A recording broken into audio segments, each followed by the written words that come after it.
Tonight inside the takedown after a gunman goes on a shooting rampage at a Target parking lot. The new details about the man accused of gunning down people at random.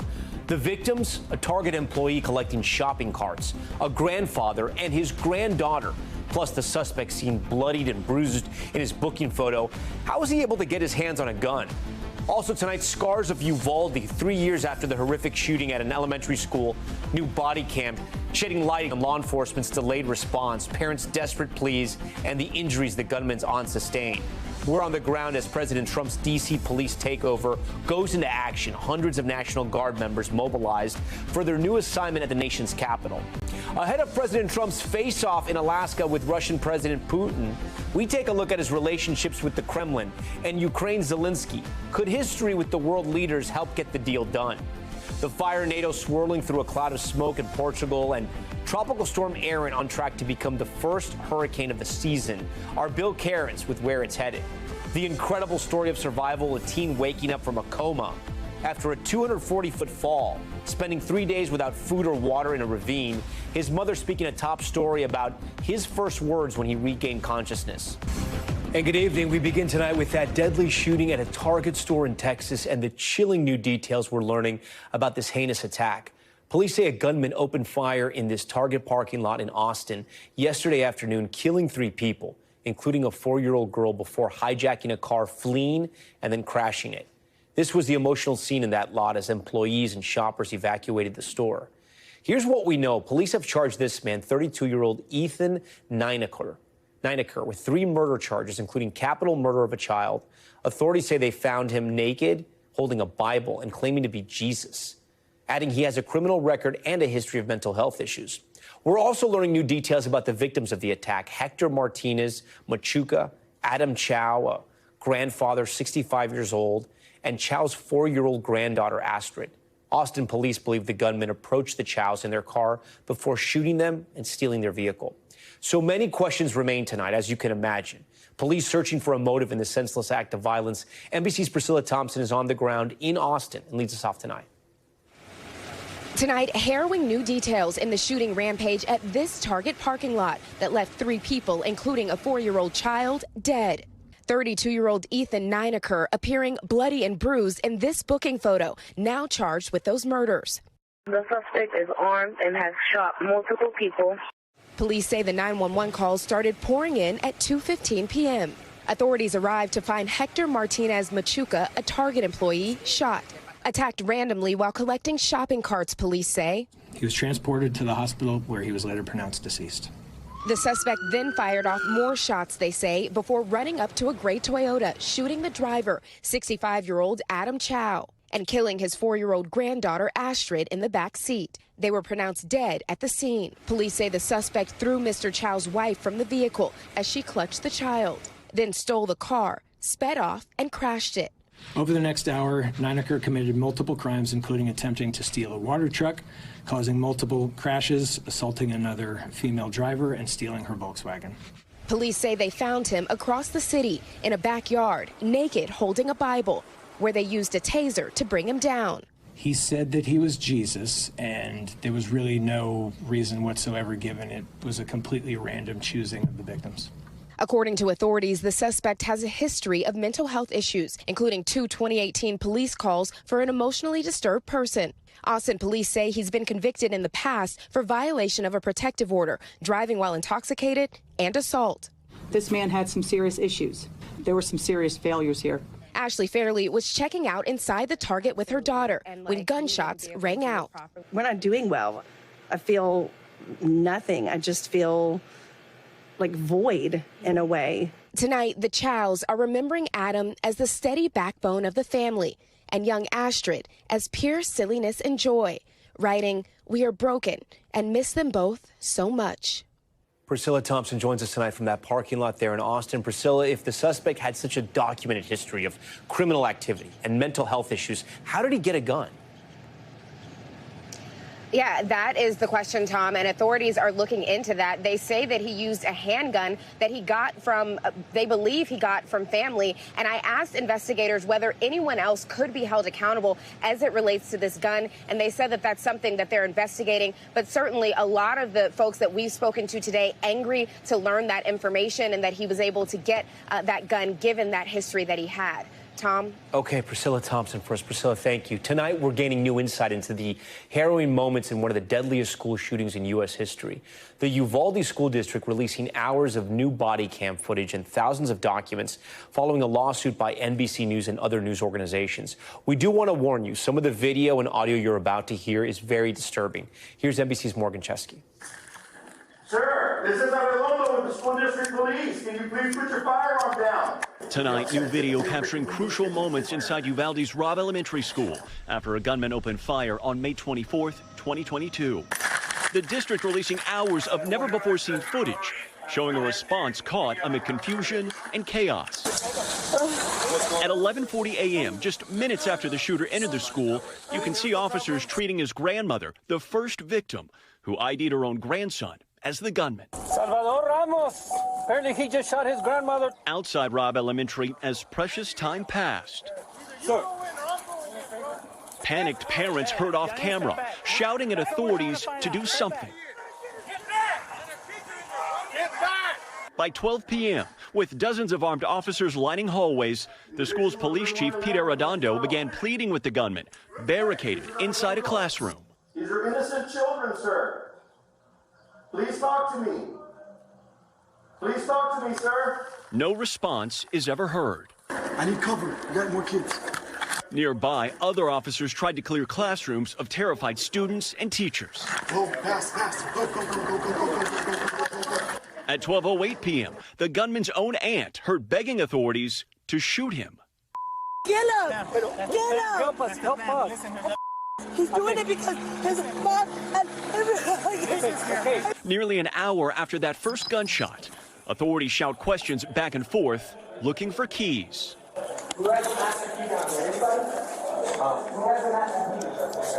They'd later find the door unlocked. Painful minutes follow until 12:50 p.m., when a team of officers breached the classroom.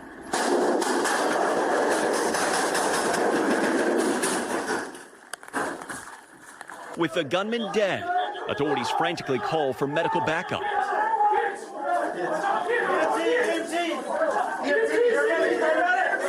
The frightening scene unfolding into one of the deadliest school shootings in U.S. history.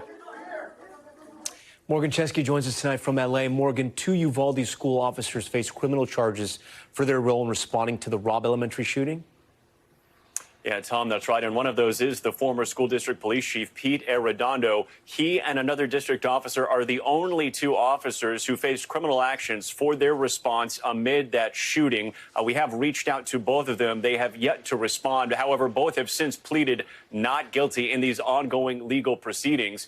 And we also reached out to the families of the victims of the Robb Elementary School shooting, Tom, but have yet to hear back.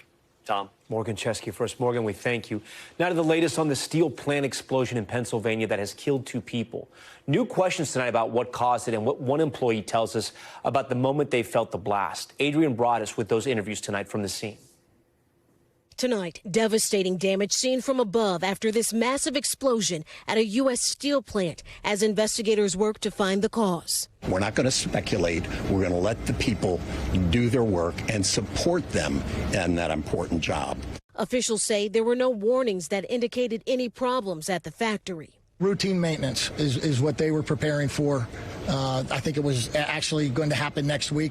Andrew Macy has worked at the Clairton steel plant for 44 years. There was a very loud bang. We looked to our left, thinking that on the main line of our railroads, the 2 engines collided head on. And then as we turned to our right, we saw a plume of black smoke. And immediately there was silence. Here's video of the plant from 2019. You see the 5 smokestacks at the center, and this is what it looks like after Monday's blast. Aerials show portion of this bustling work site, now a massive cleanup operation, the remains of a truck and scattered debris. What caused this explosion, and is it safe to operate? Well, First, it is safe to operate now. We don't know the root cause of the issue. It was isolated between a couple of our batteries, so we're investigating that. The explosion killing 2 people. 39-year-old Timothy Quinn, a father who came from a steel mill working family. The second person killed has yet to be identified. They're family. That's what we are in here. And in an incident like this, we bond together and we'll all come back. Adrian Broadus joins us once again from Clairton, Pennsylvania, where that happened. Adrian, part of the factory we see there behind you still shut down. What more do we know? That's right, Tom. It is shut down, and it's unclear how long part of the plant will remain offline. Authorities say they've done this out of an abundance of caution while they make repairs and investigate what happened during that blast. Plant officials also saying they've assembled a team to speak with the individuals who were on site yesterday. Meanwhile, 5 people are still listed in critical condition tonight.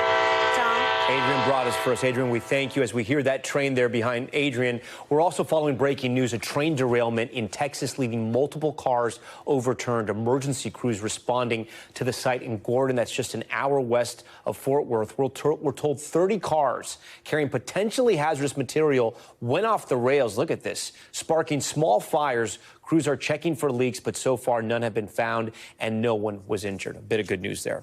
Okay, next tonight to Washington, where police are now under federal control and the National Guard has been activated. This all part of President Trump's plan to fight crime in the nation's capital, despite stats showing it was already declining. NBC's Courtney Cubie out on the streets for this one tonight. Tonight, hundreds of National Guard troops reporting for duty, awaiting deployment around the nation's capital. Acting on President Trump's orders after he declared a crime emergency, activating 800 Guard members and instituting a 30-day federal takeover of D.C. police, despite police statistics that show violent crime is declining here. We've been watching members of the D.C. National Guard trickle in one by one all day here at the D.C. Armory. Soon as many as 200 at any time will be in neighborhoods like this, where a defense official tells NBC News they'll be supporting law enforcement with activities like crowd management, perimeter control, and other security assistance. Most Guard members won't be armed and won't be making arrests, according to the defense official. Instead, their support is intended to free up law enforcement to fight crime. The White House says its push is already well underway. Last night, approximately 850 officers and agents were surged across the city. They made a total of 23 arrests. Those arrests include homicide and drug distribution, according to the White House, which also says homeless people could be jailed if they don't comply with efforts to clear encampments. Some Democrats slamming the move as presidential overreach. This is about the president playing king, trying to be the authoritarian leader, the dictator. But after meeting with Attorney General Pam Bondi today, the city's Democratic mayor striking a cooperative tone. If and while we have this federal surge, we're going to put those officers to good use. D.C. residents we spoke to today had mixed reactions. It's unnecessary and frightening. There's crime in any city, and this is not solving a crime problem. I don't see the need for it. At the same time, if it makes the streets safer, so be it. All right, Courtney Cubie out there on the street. She joins us tonight from Washington. And Courtney, we're learning more details about the role of the National Guard. Explain exactly what we think they're going to do. Yeah, so we already mentioned that they're going to be supporting law enforcement with things like crowd control. But part of the idea here is that they'll support them so that they will free up law enforcement officials and some new federal officials so they'll be able to actually take on problems of crime within the city. So we could even see National Guard troops doing things like administrative and logistical support to free up those other sources. That being said, Tom, we know that these 800 troops have been activated, but they're still checking in and getting their orders. And the reality is we won't see the full complement of these 800 or so National Guard troops actually on the ground and potentially on the streets of D.C. until the end of this week, Tom. All right, Courtney Cubie, a lot of new reporting there for us. Courtney, we thank you. Tonight, we're also tracking Tropical Storm Erin, which is on track to strengthen into the first hurricane of the 2025 Atlantic season later this week. I want to bring in NBC News meteorologist Bill Cairns. Bill, we know this is still way out there, but it may possibly impact the U.S., so we're tracking this moment by moment. What do we know tonight? Yeah, some minor changes from yesterday, and especially for our friends in Puerto Rico and the Virgin Islands. So here's Aaron, roughly about halfway between the coast of Africa and Puerto Rico. It's moving fast, so it is, chewing up huge chunks of mileage each and every day. It's moving at 22 miles per hour, which is fast for a tropical storm or a hurricane. It's because it's moving so quickly and there's some dry air around it, it hasn't gotten any stronger. But that is expected to change as we go into Thursday night and especially on Friday. Hurricane Center has it becoming a major hurricane somewhere just north of Puerto Rico and the Virgin Islands over the weekend. Now, you notice that cone of uncertainty does now include a few areas here, the Virgin and British Virgin Islands, not Puerto Rico. You're just south of it. That's close enough that, major hurricane that close to you, we're going to have to keep a very, very close eye on that. And then after that, what happens to the storm? Well, we're going to have a big heat wave in the middle of the country. That's a heat dome there. And that's going to allow a cold front with Canadian air to move off the East Coast. This is expected to pick the storm up and throw it out to sea because the Bermuda high is not over Bermuda. It's out way in the Atlantic, and that's our saving grace. That's why all of our computer lines here mostly threaten Bermuda with a powerful storm. A few are just off the southeast coast, but notice none of them are direct impacts into the U.S., and that's our European models. And then here's all of our American models, pretty much a similar scenario. So, Tom, it is very unlikely for a direct hit onto the U.S. East Coast, but this is still 6 to 7 days away, so we have to watch it closely. Yeah, Bill, before you go, and I may be crazy here, are the spaghetti models today a little closer to the U.S. mainland? I'm glad a majority of them are pointing away, but did it shift a little bit, slightly? It shifted a little more south, a little closer to like Puerto Rico, the Virgin Islands, but that turn is kind of similar, in that general direction of Bermuda. Yesterday, if you remember, I said we had 3 of the 51 European model lines getting close to the Bahamas or Florida. Today it's also 3. So 3 out of 51 of those, and the red lines are the GFS, which is also 3 out of 21. So the probability is like 5% or less for this to be a direct impact on the U.S. East Coast, but still enough that, we'll keep an eye on it. Yeah, no, and we hope they're right. Okay, Bill, we thank you for that. Next tonight, we are learning new information about the Trump-Putin summit on Ukraine. White House Press Secretary Caroline Leavitt confirming the high-stakes meeting will take place in Anchorage, Alaska on Friday. Also, that Ukrainian President Volodymyr Zelensky has not been invited. I want to bring in NBC News senior White House correspondent Gabe Gutierrez. Gabe, a couple of things here. First, it appears the White House may be tempering expectations, right? Lowering the bar, if you will. What's new today? What did we learn? Yes, Tom. Well, as you said, the White House now says the president's Friday summit with Putin is in Anchorage, Alaska. And the press secretary said it would be a listening exercise. So a ceasefire deal really appears unlikely, at least in the short term. Now, today I pressed Caroline Leavitt here on why Ukrainian President Zelensky was not invited, and she told me it was Putin who asked for this meeting and essentially brushed off the need to have invited Zelensky. Still, the Ukrainian president said today that Russia is ramping up its offensive in his country ahead of Friday's meeting and that it's impossible to talk about Ukraine without Ukraine. So we are expecting a call between President Trump, European allies, and Zelensky tomorrow morning, Tom. And we can't get too ahead of ourselves here, right? But is there any sort of reality or expectations that there could be a trilateral summit at some point where you have Zelensky, Putin, and Trump all in the same room? Well, look, Caroline Leavitt said today that the president does hope to hold a trilateral summit eventually, but that is completely up in the air. The president has suggested that Ukraine would need to swap territory as part of any ceasefire deal, and the Ukrainians have repeatedly rejected that idea. So far, that's been a non-starter. So, Tom, again, a few days ago, this was billed as a possible summit with 3 world leaders, Trump, Zelensky, and Putin. Now it'll just be a face-to-face between Trump and Putin, with Trump promising to call Zelensky first after. Gabe Gutierrez at the White House for us. Gabe, great to see you. We are going to have much more on what's happening with Ukraine and Russia later in the broadcast. But first, we're back in a moment with one teen's miraculous survival story. 3 days in the wilderness, 11 days in a coma. The incredible update on the 13-year-old who survived a 240-foot fall down a ravine. Plus, Labubu crime wave, thieves making off with $30,000 worth of the popular dolls in just the latest heist.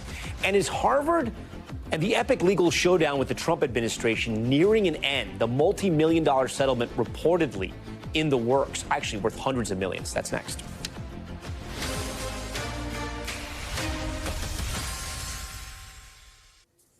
We are back now with an incredible story of survival. A 13-year-old falling 240 feet down a ravine, stranded for 3 days without food or water until rescue teams found him. After 11 days in a medically induced coma, he's now awake and actually communicating with his family. NBC's Yasmin Vesuvian has this one. Can you show me I love you? It's the sign Mom Stephanie Neely spent 11 days waiting for. Good job. Those 3 words, I love you, communicated in sign language, telling her that her son Cody, though not yet able to speak, was gonna be okay. That was a pivotal moment for me that showed me, like, okay, we're on the right path. We're doing okay. Like, everything's gonna be all right. The Missouri teen finally waking up from a medically induced coma almost 2 weeks after surviving a 240-foot fall into a ravine while he was skateboarding. His mom describing how the nightmare began. I was notified as I was getting off of work that Cody was missing. So I started panicking as soon as I got off work. We had known from the very beginning that he didn't just run away. Cody's aunt, a volunteer firefighter, led the 3-day search through dense woods in northeastern Missouri's St. Francois County. I said, this is my nephew. We need to get a search team together, and everyone was immediately on board. Cody's brother finding the skateboard he was riding the day he went missing. From there, a canine search team was on his trail. The dog was expedited, and within 20 minutes of him being deployed, he found Cody. According to the sheriff, Cody found in a ravine where he had been lying in a foot of water for 3 days with severe brain bleeding, deep wounds, and pneumonia. He was looking at us whenever we got up to him. He was excited to see us for sure. He had probably mere hours left to survive. He was very gray, covered head to toe in lacerations. He was bleeding, severe head trauma. Cody now recovering in an intensive care unit in St. Louis, surrounded by messages of support. We have this one, which is signed by all of my fellow officers in the fire department that helped find him. My other kids and my nieces, they all made little posters for him. The 13-year-old facing a long road to recovery, but his mom saying he's overcome hardship before. This time will be no different. He's been a fighter since day one. He was born super preemie and fought for his life then. And now, almost exactly 14 years later, he's doing the same.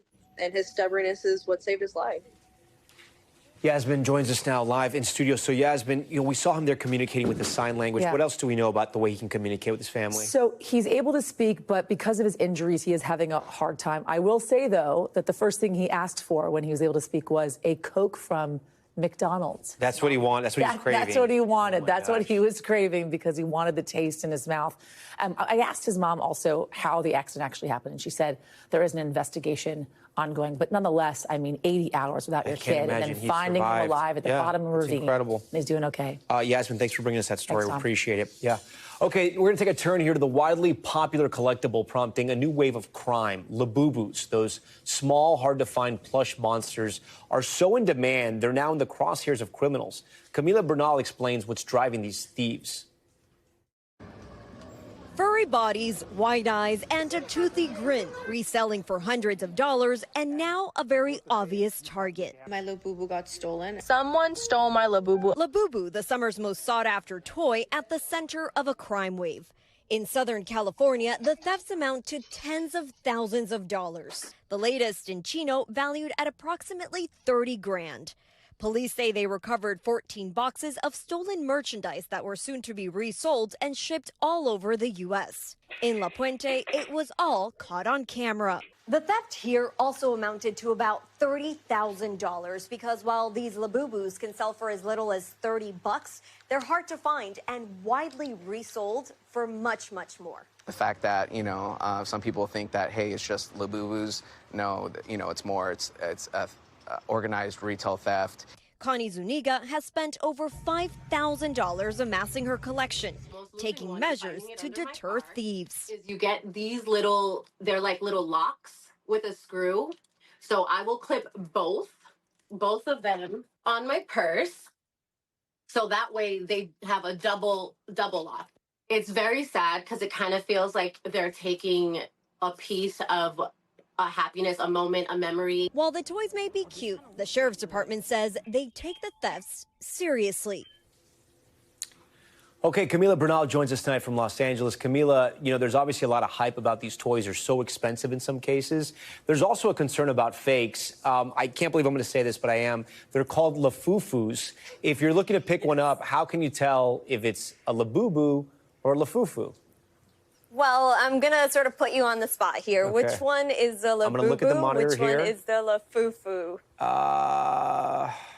The Lafufu versus the Labubu. Is the Labubu the one in your left hand? The one on my left hand is the Labubu. This one is the Labubu. Okay, so I asked the store owner, how do I tell these apart? And she said, you know, the fake ones, she said, are uglier. They're also squishier, so you have to hold them and try to check out to see which one is real, which one is fake. The feet on the fake one also sort of move around, so that's easy to tell as well. Some of the Lafufus don't have 9 teeth, so you also have to count the teeth. And then you also have these tags. They come with these QR codes. When you scan them, the Labubus will take you to the right website. The Lafufus will not. You also have to do that on the box because the box also come with the QR codes. This is a Lafufu box, so it doesn't have that QR code. So you have to look at the box first because a lot of them come in the box. It's a surprise. You pull it out and then you find out which Labubu you get. So check out the boxes first, and if they are out of the box, make sure you touch them, and then you'll be able to tell which one is real, Tom. Camila, great job. We're going to add this to the Pulitzer submission. I feel we're going to win it this year. All right. Camila, thank you so much. When Top Story returns, the anti-sunscreen movement sweeping social media, why some TikTok influencers are skipping the SPF and the red flags. The disturbing trend is raising with dermatologists. This is interesting. Plus, new presidential orders diving into how the Smithsonian tells the American story. Exhibits once accepted as fact now under White House review. But first, Top Story's top moment and a birthday celebration fit for Oscar the Grouch. Little Grayson in Virginia loves garbage trucks, and for his 4th birthday, he decided he wanted to celebrate with the garbage men he goes out to greet every week. Take a look. Grayson, how you doing, Grayson? Happy birthday! You want us to hold the horn for you? You want to hear the horn? Wow! Mom Stephanie told Top Story that Grayson was so happy to celebrate his special day with his favorite people. That's awesome. All right, stay with us. We are back in a moment.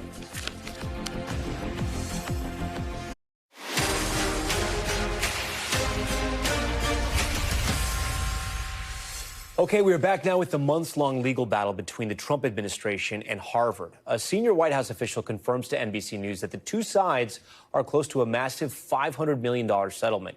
You'll recall the Trump administration went after top universities like Harvard, Columbia, Princeton, and Brown earlier this year, taking away hundreds of millions in federal funding and visas for foreign students, among other actions. Since then, some schools agreed to settlements, Columbia paying more than $200 million over 3 years and getting back most of their research funding. Here with the latest reporting, NBC's Yamiche Alcindor joins us live from the White House. So, Yamiche, the Harvard settlement could be double what Columbia paid. What do we know right now? Well, Tom, that senior White House official told me that Harvard University and the Trump administration are closer than ever before to reaching that $500 million settlement over the president's criticisms of Harvard's actions following the October 7th attack by Hamas on Israel and the school's treatment of Jewish students.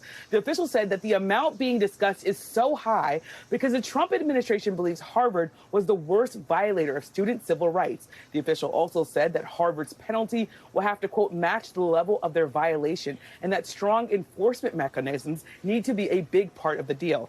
Now, Harvard has pushed back on the president's attacks and has said that the school worked hard to combat bigotry, hate, and bias. Overall, the White House official said there are still significant issues that need to be worked out, and that this could take weeks or even months to finalize a settlement. Tom? Yeah, and then if Harvard goes through with the deal, right, with the Trump White House, and that's still a big if, what does that mean for other top universities?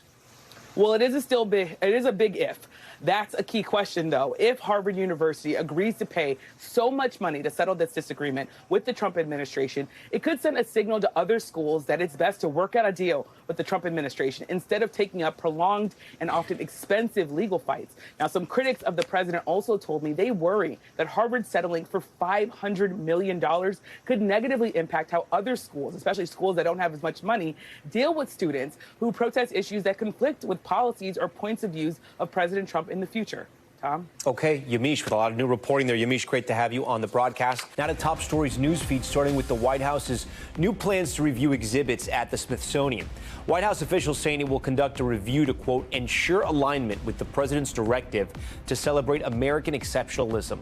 Museums have been directed to begin implementing content corrections when necessary, replacing divisive or ideologically driven language with unifying, historically accurate, and constructive descriptions. Okay, in Florida, dramatic video showing Tampa police officers rushing into a burning home to save a man trapped inside. Take a look at this. Is anyone inside? He's my brother! Where? He's right there in the living room! That officer running and crawling on all fours eventually, wow, look at that, locating the man and quickly pulling him by his leg to safety. That man and the officers were treated for smoke inhalation. The cause of this fire is under investigation. And before you wash your hands tonight, you might want to double check the label on your soap. Dermarite Industries issuing a voluntary recall of a number of their soap products, claiming they could lead to infections on open wounds and potentially sepsis. The company says some products are contaminated with a group of dangerous bacteria. The company says no reports of infections have been reported so far in connection with the recall. And Spirit Airlines hitting some serious financial turbulence, warning it might not be able to stay in business much longer. The carrier says it's facing weak demand for domestic travel and adverse market conditions. Spirit adding that it's looking to selling some aircraft, real estate, or airport gates to get by. It comes just 5 months after the budget airline emerged from bankruptcy.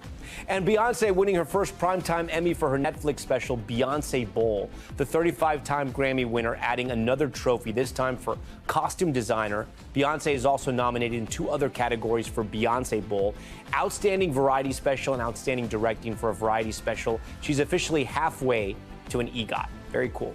Okay, next to top stories, health check, an alarming online trend being called the anti-sunscreen movement.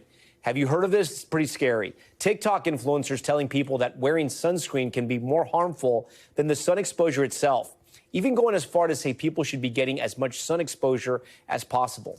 Not surprisingly, this trend causing major concern among dermatologists who compare UV ray exposure to smoking. For more, let's bring in Dr. Angela Lamb. She's a dermatologist here in New York City at Mount Sinai Hospital. Dr. Lamb, this is real. You've heard about this.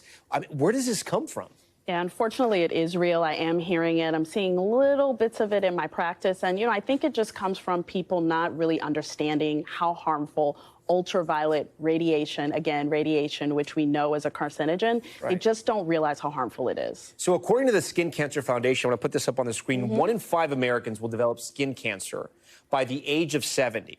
More than 2 people die of skin cancer in the U.S. every hour. That's pretty scary. Having 5 or more sunburns doubles your risk of melanoma. So that's pretty striking, yet we have this movement online, and it's misinformation, it's disinformation. Is there a responsibility, you think, with some of these social media companies to stop this? I really think so. I mean, we've seen it in all areas of healthcare. As physicians, we are really trying to be proactive. As you said, the Skin Cancer Foundation, the American Academy of Dermatology, we're just trying to double down and educate people on really what's going on here, and that at the end of the day, sunscreen does protect you from skin cancer. I mean, there's really no debate about that. If some people are worried about chemicals, right, and they want something maybe holistic or organic, do those things exist? They absolutely exist, and that's why I say talk to your dermatologist. Please don't talk to Dr. TikTok or Dr. Instagram. Right. That's why we're here. We're here to advocate. We're here to talk you through and negotiate those issues you may have and questions, some of which are very legitimate, about chemicals in sunscreens. But that certainly doesn't mean you should not wear sunscreen. Yeah.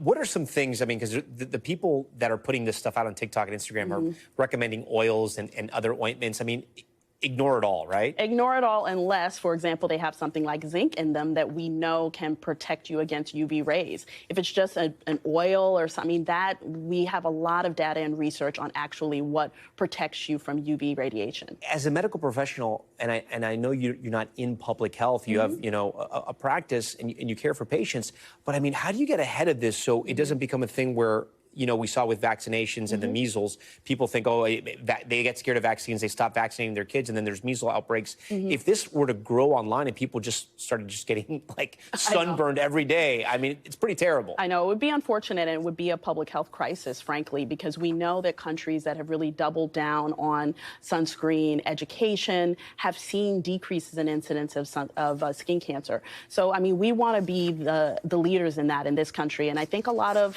companies have tried to do that. I've seen some companies, some sunscreen corporations going out there and really trying to get ahead of it, really talking to people that have been there. Have been many, unfortunately, high-profile people that have metastatic melanoma or have even passed of it. And so I think those people need to come to the forefront and really talk about the harms. So we talk about adults getting checked at least once a year, right? I think that's a recommendation. For children, they're getting so much sun in the summer now with camps and going to the beach. Should kids get checked once a year? What is the recommendation for children? So the recommendation is if you do not have a history of a first-degree relative with a skin cancer, in particular melanoma, that has the strongest genetic component, we really say to start around adulthood, around 18 to 21. But be mindful of what to look for. So you want to look for things that are changing, growing, larger than an eraser head. So truly children can get skin cancer, but we want to really educate about, what are the types of things you want to bring to your pediatrician and your dermatologist. Okay, Dr. Lam, so great to see you. Thank you for breaking all that down. When Top Story returns, we'll peel back the curtain on the complex and consequential relationship between President Trump, President Putin, and President Zelensky ahead of Trump's one-on-one Alaska summit with Putin, the future of Russia and Ukraine at stake. Plus, wildfires continue to tear across Europe, sparking a fire tornado in Portugal. We'll bring you the latest. We are back now with our ongoing coverage of the war in Ukraine. As President Trump prepares for the high-stakes summit with Russian leader Vladimir Putin on Friday, we wanted to take a look back at his relationship with both Putin and Ukraine's President Zelensky. Trump has said his ties to both men can help him end Europe's bloodiest war since World War II, but the battle for peace has been one of his toughest so far. Tonight, as the world waits for President Trump's high-stakes summit in Alaska with Vladimir Putin, Trump's relationship with the two leaders now taking center stage. I know Putin very well, get along with him. I know Zelensky very well. In 2023, the president boasted from the campaign trail he could use his ties to Putin and Ukrainian President Volodymyr Zelensky to bring a swift end to the bloodshed. Before I even arrive at the Oval Office, shortly after we win the presidency, I will have the horrible war between Russia and Ukraine settled. I get that done in 24 hours. 24 hours. It'll be done within 24 hours, you watch. But 200 days into his second term, war rages on. Sometimes you're better off letting them fight for a while and then pulling them apart. We're talking tremendous hatred between these two men. Trump's interactions with the Russian leader go back more than a decade before his political rise. Putin has done an amazing job of showing certain leadership that our people have not been able to match. The two exchanging kind words publicly before the 2016 election, meeting in person 6 times during Trump's first term, and speaking several times over the phone. In 2018 in Finland, President Trump even seeming to side with Putin over his own intelligence services after they concluded Russia interfered in the 2016 election. I have President Putin. He just said it's not Russia. I will say this, I don't see any reason why it would be. Trump later claiming he misspoke. Since returning to office, the president's relationship with Putin has run hot and cold. I'm disappointed in President Putin. Trump growing frustrated at Putin's persistent war effort, writing on social media in May that Putin had gone absolutely crazy amid a string of Russian bombings. As for Zelensky, the president's ties to him stretched back to his first term as well. The president impeached after asking Zelensky to investigate the Biden family while threatening to withhold military aid. My call was perfect. The president yesterday of Ukraine said there was no pressure put on him whatsoever, none whatsoever. But despite a series of meetings before taking office this past January, Trump's relationship with Zelensky has soured at times as well, most dramatically in front of the cameras in the Oval Office. Your country is in big trouble. I know. You got to be more thankful, because let me tell you, you don't have the cards. With us, you have the cards. But without us, you don't have any cards. The two last meeting on the sidelines of Pope Francis's funeral in April. before their countries sign an agreement to invest in Ukraine's rare earth minerals. Zelensky now insisting Trump and Putin can't agree to any deal to end the war without him, as President Trump strikes a cautious tone about his rendezvous in Alaska. This is really a feel-out meeting. I'm going to meet with President Putin, and we're going to see what he has in mind. And for more on what Friday's summit could mean for Ukraine, I want to bring in Lisa Yasko. She's a member of the Ukrainian parliament. Lisa, thanks so much for once again joining us here on Top Story. Lisa, I guess my first question is this. Do you trust the meeting that is happening between President Trump and Vladimir Putin in Alaska? Well, I think trust is not the right word because you cannot trust Putin, never. But definitely it's clear progress achieved by President Trump to make this meeting real. And it looks like Putin really wants to have this meeting as well, which I believe is important to acknowledge. Do you think that President Zelensky should be there? Do you wish he was there? Or will there be a time and place for that? Well, from what we know, that President Zelensky will be present in a number of other meetings. And at this stage, I think it's important that Putin and Trump meet together. And I really hope that President Trump will take a strong position and will not believe Putin's lies. For Ukrainian perspective, we believe that if there is a way to mediate and to achieve some progress in peace, we should use this opportunity. But of course, it shouldn't come at the cost of lives of Ukrainians. And we have many fears about this meeting. Lisa, explain to our viewers here in the United States what's been happening in Ukraine in recent days.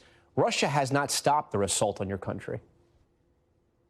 Oh, for sure. Attacks continue, but I can tell you that I'm in Kiev and there was no serious attack for the last 1 week, for the recent week. And it feels very strange because we are used to have attacks every second day, like severe attacks. And I would say it's very suspicious.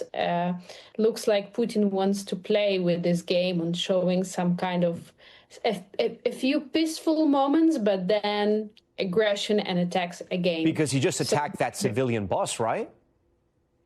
Yes, but it happens in different parts of Ukraine, but not in Kyiv at this moment. And I think he's very active at the eastern and north part of Ukraine, and he targets very strategic objects at this stage, such as military bases.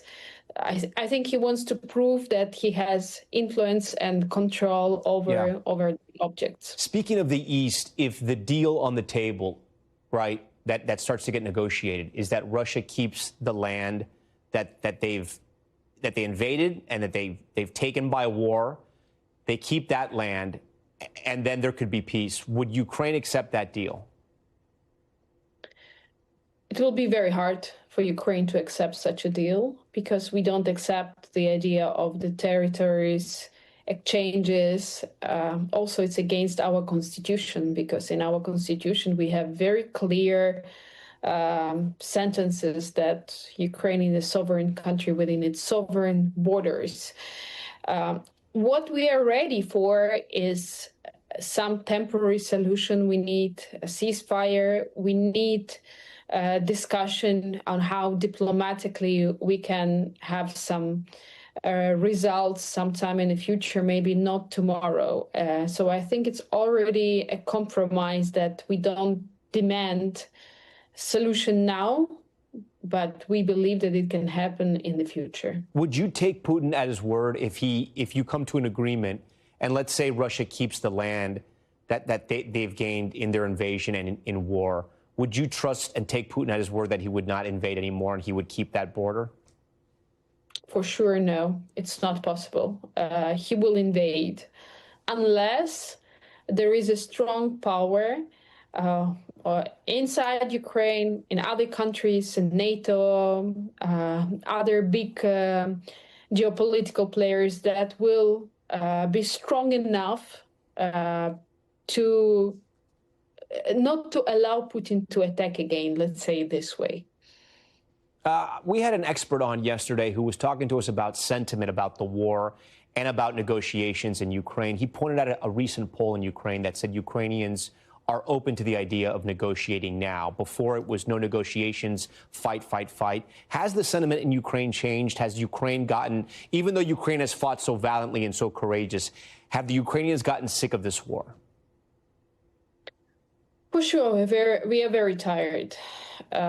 For having life that we have on every day, with victims, with no sleep, with our homes, our families destroyed.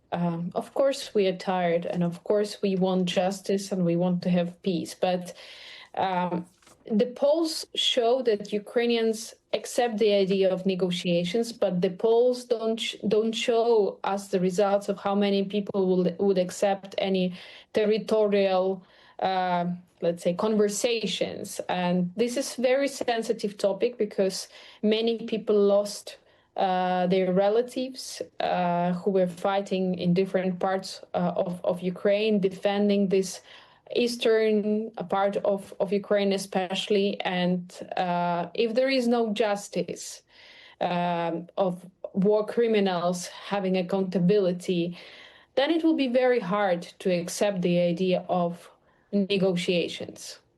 Lisa Yasko, a member of parliament for Ukraine. Lisa, we thank you for joining us again here. Thank you. Thank you. Okay, we're going to stay overseas. And now for Top Stories Global Watch. Wildfires and heat waves continue to threaten southern Europe, with fires in Portugal causing a fire tornado. Look at this. Flames seen spiraling into the sky in northern Portugal. The country is now under extreme weather alerts from high fire risk, with temperatures soaring up to 109 degrees. High winds and heat waves this summer have fueled those wildfires in several southern European countries.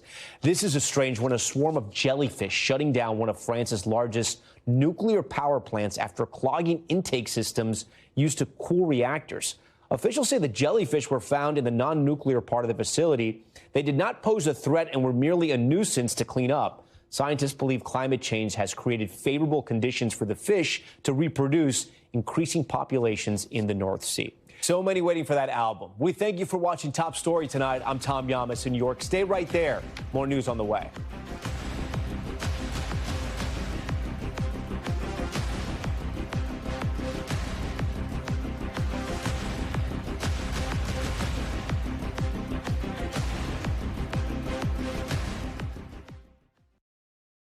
We thank you for watching, and remember, stay updated on breaking news and top stories on the NBC News app or watch live on our YouTube channel.